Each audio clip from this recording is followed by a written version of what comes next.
Hey guys, Compulsion84 here. Today I'm going to be doing a review of the new Xbox One S controller, and this is the one that now has Bluetooth. I'm going to be comparing it to the old regular black Xbox One controller, doing a real quick unboxing, a general first look, and then I'm going to kind of go over the features and see what my thoughts are compared to the old one. Can't unbox anything without the unboxing knife. That may be overkill. The one thing I'll mention is this box and the packaging and everything is really pleasant and really nice. Ooh, that's real nice. Get out of here.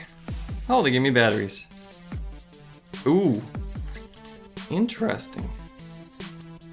So it's got a very different plastic than the original Xbox controllers. I'm not quite sure how to feel about this.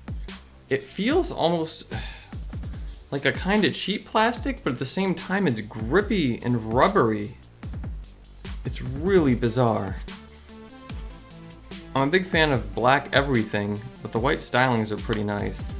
It definitely has more texture to it than the original slippery black ones. So you still got the same connector on the bottom, which you also have in your 3.5mm one. Actually, forget the new batteries. I'm gonna go straight to Eneloops.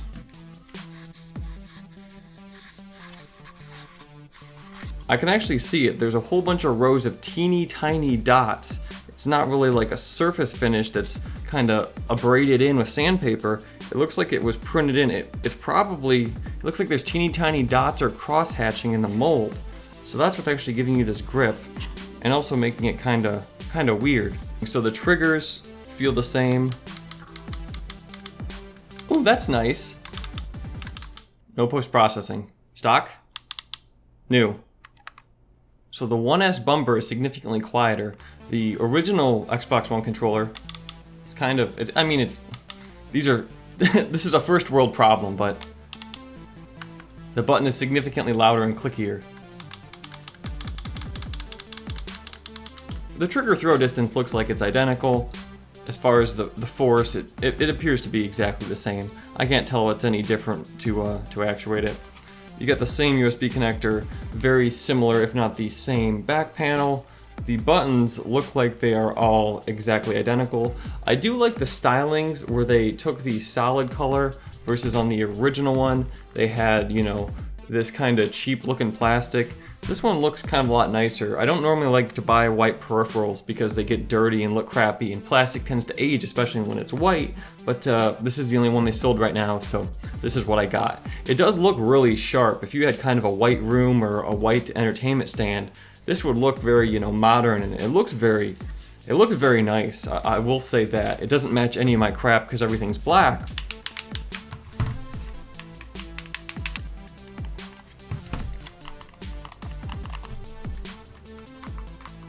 Interestingly enough, the left thumbstick actually is slightly louder on the original controllers. Same thing with the right.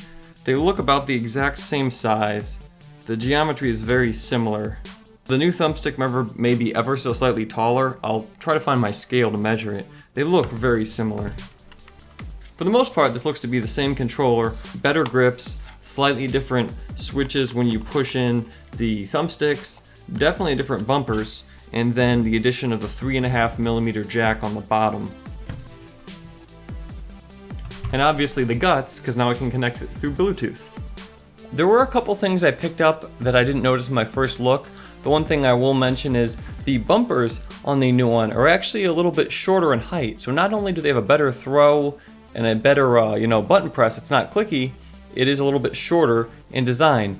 I didn't notice this until I did the Konami code side by side to compare, but the Dpad is a little bit tighter, a little bit better, and it's just a little bit less clicky in general. Some people ranted and raved about it. Personally, I don't play fighting games, and I sporadically use the Dpad, so it's kind of a nicety, but it's not a big deal. One thing that some people mentioned was that the sticks were better. I could not tell a big difference between this one and the original. I am primarily a mouse and keyboard player on PC, so I'll just throw that out there. A couple other things to mention is, this is supposed to have twice the range when connected to your Xbox console, and also the buttons are mappable in PC using the Xbox Accessories app. If you'd like to connect this controller to your PC through Bluetooth or your Steam Link through Bluetooth, check out one of the videos above. They're very short, I think they're under 2 minutes long, and they should help get you up and running very quickly. I'm really curious, what's your preference between this Xbox One S controller, the original Xbox One controller, and then the PS4 controller? Screw it, throw in a 360 controller too.